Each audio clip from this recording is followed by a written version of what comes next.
Assalamualaikum, perkenalkan nama saya Remy Claren Manurung dengan NPM 23120112885 dari kelas D11C dengan dosen pengampunya adalah Bapak Dr. Budiono SHMH.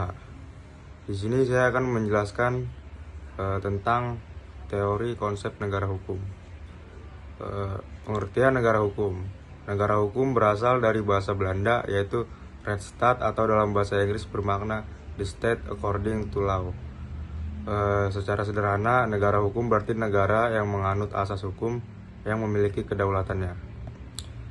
Lalu konsep negara hukum, pada dasarnya negara hukum memiliki konsep the rule of law yang berarti negara dalam menjalankan fungsinya harus berdasarkan asas hukum.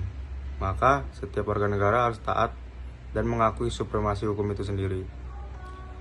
Lalu ada teori atau konsep negara hukum di dunia. Yang pertama adalah ada rule of law atau supremasi hukum. Prinsip ini menekankan bahwa hukum harus di atas semua individu dan pemerintah. Tidak ada yang dikecualikan dari hukum dan kekuasaan pemerintah dibatasi oleh hukum. Yang kedua ada trias politika atau pemisahan kekuasaan.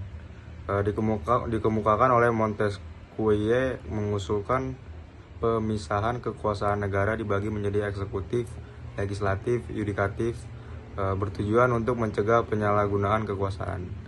Yang ketiga ada konstitusionalisme, menetapkan adanya batasan-batasan kekuasaan pemerintah dan melindungi hak-hak individu.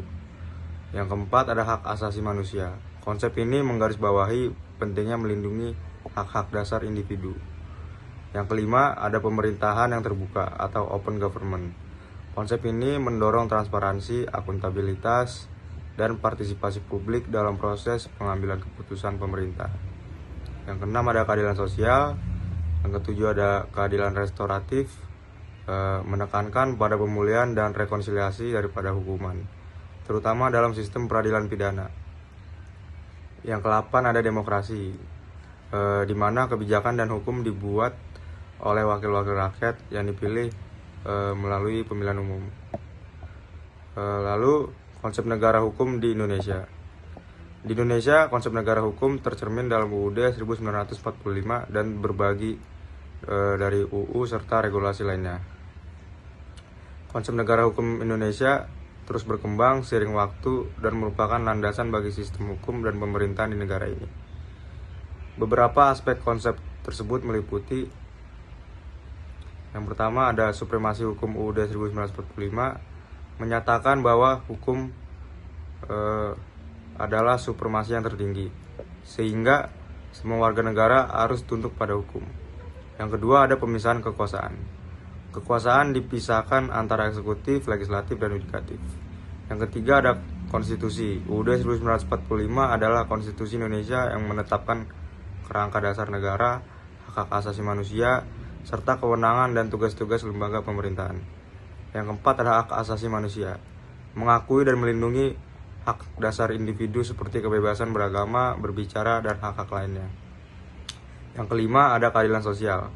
Prinsip-prinsip keadilan sosial yang menggarisbawahi komitmen untuk mencapai kesetaraan sosial dan ekonomi di antara warga negara. Yang keenam ada demokrasi. Indonesia adalah negara demokrasi dengan sistem pemilihan umum untuk memilih perwakilan rakyat dalam berbagai tingkatan pemerintahan. Yang ketujuh ada pemerintahan yang terbuka. Indonesia telah meningkatkan transparansi, akuntabilitas, dan partisipasi publik dalam proses pengambilan keputusan. Dan yang terakhir ada hukum tata negara, bertugas mengawasi tindakan pemerintah untuk memastikan kepatuhan terhadap hukum dan konstitusi. Sekian penjelasan dari saya tentang teori konsep negara hukum. Terima kasih.